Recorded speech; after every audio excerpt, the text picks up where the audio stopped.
بسم اللہ الرحمن الرحیم۔ ویڈیو کے آغاز میں ایک سورہ فاتحہ کی درخواست کی جاتی، اپنے مرحومین کو شامل کرتے ہوئے انہیں بھی شامل کر لیں کہ جن کا نام لیوا کوئی نہیں۔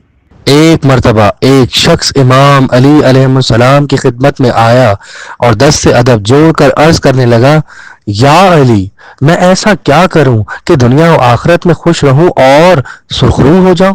تو امام علی علیہ السلام نے فرمایا، پہلا کام اپنے والدین سے بدسلوکی کرنا چھوڑ دے، کیونکہ اس عمل سے انسان کی عمر کم ہو جاتی ہے اور زندگی خوشیاں تنگدستی اور غربت میں بدل جاتی ہیں۔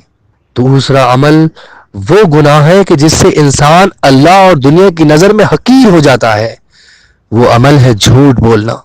اے شخص، تم کبھی جھوٹ نہ بولنا۔ تیسرا گناہ وہ عمل ہے کہ جس سے دنیا نفرت کرتی ہے، وہ ہے ظلم کرنا۔ اے شخص، کوشش کرو کہ تم کسی کے ساتھ ظلم نہ کرو۔ چوتھا عمل زنا کرنا۔ اے شخص، تم کبھی زنا نہ کرنا، کیونکہ زنا کرنے سے رزق میں تنگی ہو جاتی ہے۔ پانچواں عمل، تم کبھی نشہ مت کرنا، کیونکہ نشہ کرنے والے کو صحبت بھی ایسی ہی نصیب ہوتی ہے، باعزت دوست دور ہونے لگتے ہیں۔ اے شخص، چھٹا عمل تکبر کرنا۔ تم کبھی تکبر نہ کرنا، کیونکہ تکبر کرنے سے انسان کے نصیب میں جو نعمتیں لکھی ہوتی ہیں اور جو اسے مل رہی ہوتی ہیں وہ دن بدن کم ہوتی جاتی ہیں۔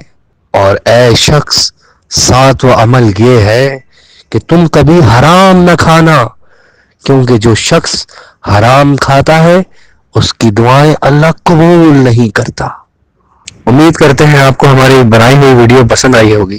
ہمارے چینل کو ضرور سبسکرائب کریں، اسی طریقے کی انفارمیٹیو باتیں آپ کو ہمارے چینل سے ضرور ملیں گی، اور بہت سے ایسی چیزیں جو آپ کے لائف میں بدلاؤ لا سکتی ہیں ہمارے چینل سے ضرور ملیں گی۔ ہمارے چینل کو سبسکرائب کریں اور ہماری ویڈیو کو صدقہ جاریہ سمجھ کے شیئر کریں۔ شکریہ۔